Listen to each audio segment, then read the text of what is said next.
एक बार फिर से आप सभी लोगों का YRS क्लास में बहुत बहुत स्वागत है। दोस्तों कक्षा 10 विषय इतिहास यानी सामाजिक विज्ञान, इसमें दोस्तों राजीव प्रकाशन का जो आपके आप सामने यहाँ से है, इसमें मैंने सेट नंबर पहला 2020 825 OA कोड में खंड का के जितने भी प्रश्न थे सभी प्रश्न हल कर दिए हैं। तो दोस्तों आज की इस वीडियो में हम पढ़ेंगे इसी सेट नंबर पहले का खंड खा पढ़ेंगे। और दोस्तों खंड खा में जितने बहुविकल्पी जितने भी अतिलघुत्तरीय के महत्वपूर्ण प्रश्न हैं मैं इस वीडियो में अच्छे तरीके से आप लोगों को बताने वाला हूं।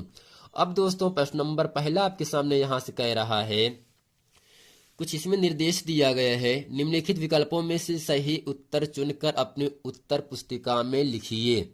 जैसा कि दोस्तों जो बहुविकल्पी का प्रश्न होता है ये एग्जाम में केवल 1 नंबर के लिए आपसे ही पूछा जाता है।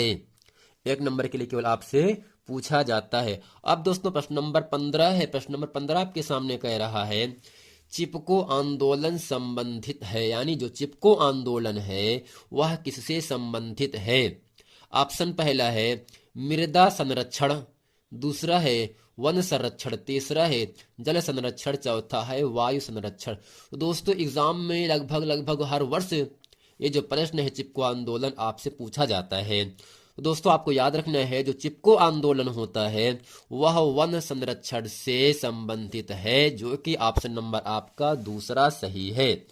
अब दोस्तों प्रश्न नंबर 16 आपके सामने यहां से कह रहा है, कपास की खेती के लिए सबसे उचित भूमि कौन सी है। यानी कपास की खेती करने के लिए हमें कौन सी सबसे अच्छी भूमि सबसे अच्छी जमीन की आवश्यकता होती है। ऑप्शन पहला है काली मिट्टी, दूसरा है लाल मिट्टी, तीसरा है जलोढ़ मिट्टी, चौथा है लैटेराइट मिट्टी। तो फ्रेंड आपको याद रखना है कपास की खेती के लिए हमें काली मिट्टी की आवश्यकता पड़ती है, जो कि इन चारों ऑप्शन में ऑप्शन नंबर आपका पहला सही है, काली मिट्टी। अब प्रश्न नंबर 17 आपके सामने यहां से कह रहा है, इनमें से कौन सी रबी की फसल है। कौन सी रबी की फसल है। दोस्तों पहला है धान, दूसरा है दालें, तीसरा है मोटे अनाज, चौथा है कपास। तो फ्रेंड इन चारों में रबी की कौन सी फसल है, तो आप समझ गए होंगे इन चारों में ऑप्शन नंबर आपका दूसरा दालें। जो दालें होती हैं वो रबी की फसलें होती हैं। प्रश्न नंबर 18 आपके सामने यहां से कह रहा है, फ्रेंड भारत में उपभोक्ता संरक्षण अधिनियम कब लागू किया गया। दोस्तों सन से संबंधित प्रश्न 1-2 प्रश्न आपसे एग्जाम में जरूर पूछता है, इसलिए सन से महत्वपूर्ण जितने प्रश्न हैं आपको अच्छे तरीके से याद कर लेना है। तो यहाँ से प्रश्न है, भारत में उपभोक्ता संरक्षण अधिनियम कब लागू किया गया था, कब पारित हुआ था।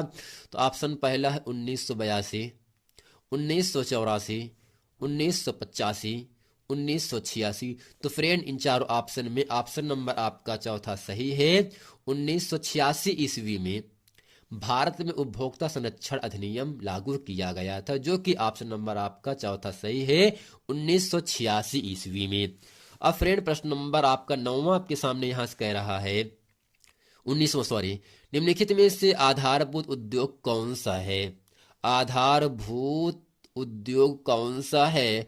ऑप्शन पहला है चाय है, दूसरा चीनी, तीसरा लोहा, चौथा जूट। तो फ्रेंड आधारभूत उद्योग इन चारों में ऑप्शन नंबर आपका तीसरा सही है, लोहा। लोहा जो होगा, लोहा एक ऐसा उद्योग है जो आधारभूत उद्योग में शामिल है, और यही जो आधारभूत उद्योग है यही लोहा से संबंधित ही है। प्रश्न नंबर दोस्तों 20 आपके सामने यहां से कह रहा है, भारत में करेंसी नोट जारी करने का एकाधिकार किसे प्राप्त है। यानी भारत देश में जो करेंसी नोटें हुआ करती हैं वो किसके अधिकार में छपती हैं।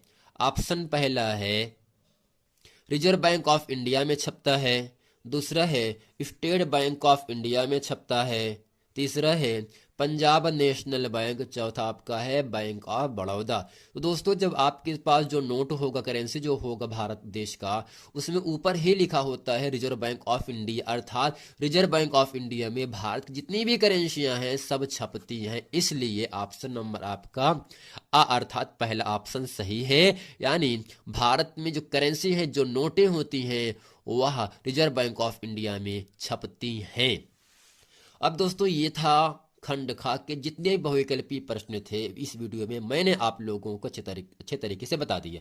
अब दोस्तों प्रश्न नंबर आपके 21 आपके सामने यहाँ से है। जैसा कि 21 में जो आपका तिलगुत्तरी का प्रश्न एग्जाम में 2 नंबर के लिए आपसे पूछा जाता है। और प्रश्न नंबर 21 आपके सामने कह रहा है जैव संसाधन और अजैव संसाधन क्या होते हैं, यानी जैव संसाधन और अजैव संसाधन किसे कहते हैं। दूसरा है औसत आय से आप क्या समझते हैं, या औसत आय का अर्थ लिखिए, या औसत आयु को संक्षेप में उल्लेख कीजिए। प्रश्न नंबर 23 है भारत में परमाणु ऊर्जा के 2 केंद्रों के नामों का उल्लेख कीजिए। यानी भारत देश में जो परमाणु ऊर्जा केंद्र हैं वो कहाँ कहाँ है और उसका नाम क्या क्या है। तो दोस्तों इस वीडियो में हम 21, 22 और 23 और जितने भी बहुविकल्पी प्रश्न थे इसको आप लोगों को भी अच्छे तरीके से बता रहे हैं। और प्रश्न नंबर दोस्तों 21 कह रहा है आपके सामने, तो फ्रेंड जैव संसाधन और अजैव संसाधन समझने से पहले हम समझ लेते हैं संसाधन किसे कहते हैं। तो इसमें लिखेंगे प्रकृति से प्राप्त विभिन्न वस्तुओं जो हमारी आवश्यकताओं को पूरा करने में प्रयुक्त की जाती हैं, इस्तेमाल की जाती हैं, उपयोग की जाती हैं और जिनको बेचने के लिए प्रौद्योगिकी उपलब्ध है, संसाधन कहलाती है।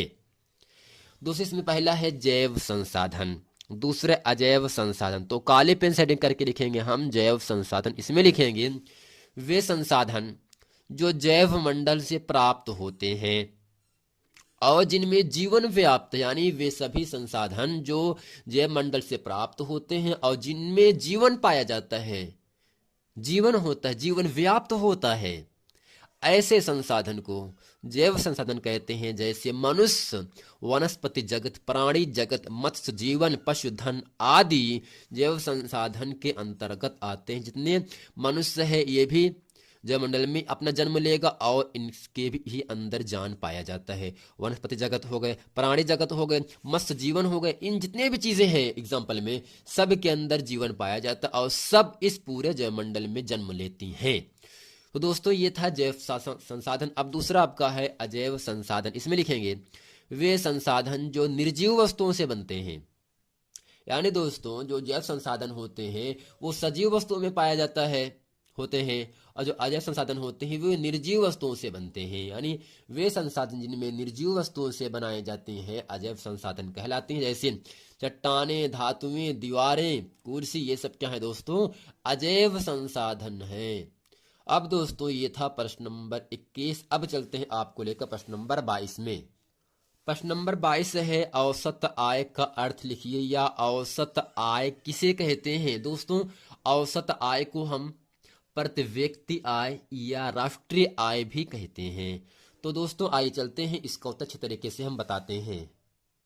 तो फ्रेंड यहाँ से काले पेन से हेडिंग करके लिखेंगे हम औसत आय या प्रति व्यक्ति आय या राष्ट्रीय आय। इसमें लिखेंगे एक देश की जनसंख्या के बीच, कोई देश आपके सामने, उसमें जितने भी जनसंख्या है उनके बीच अनुपात के रूप में प्राप्त की गई आय, यानी एक देश की जनसंख्या के बीच अनुपात के रूप में प्राप्त की गई धनराशि को औसत आय कहलाती है। हम औसत आय का उपयोग करते हैं क्योंकि वे एक ही श्रेणी की भिन्न मात्रा की तुलना के लिए उपयोग होते हैं। प्रश्न नंबर दोस्तों 22 आपके सामने यहां से कह रहा है भारत में परमाणु ऊर्जा के 2 केंद्रों के नाम का उल्लेख कीजिए।